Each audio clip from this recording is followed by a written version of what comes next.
Standing on a hill and visible for miles around is Lavenham's imposing parish church.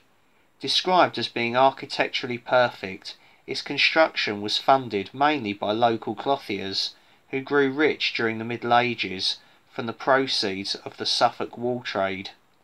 Chief benefactors included John de Vere, the 13th Earl of Oxford and Lord of the Manor, and Lavenham's richest family, the Springs.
This scenic walk starts from the famous medieval village of Lavenham, and soon you are in open countryside, accompanied by peace and solitude, far from the maddening crowd.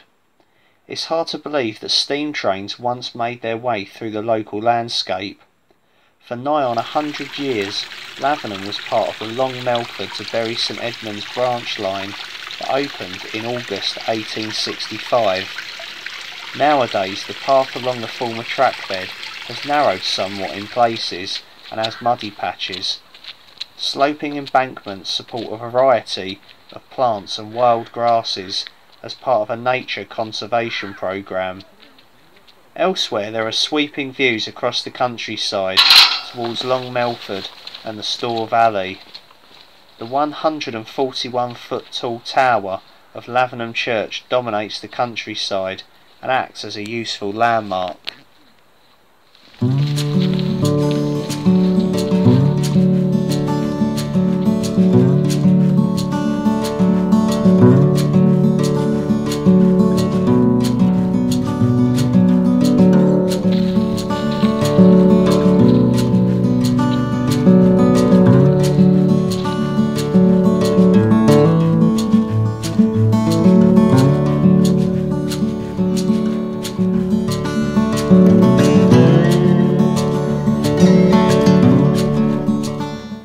This was the branch line of the Great Eastern Railway from Long Melford to Bury St Edmunds. It was opened in 1865. Between the First World War and the 1950s, 6 trains ran each way every weekday, but sadly the line closed for passengers in 1961 and for goods in 1965. Now this place is inhabited by wildlife that feed and shelter in the trees and shrubs that border it. Field maple, ash, hawthorn, blackthorn and such plants as stitchwort, red campion and ground ivy grow here, and in summer butterflies abound.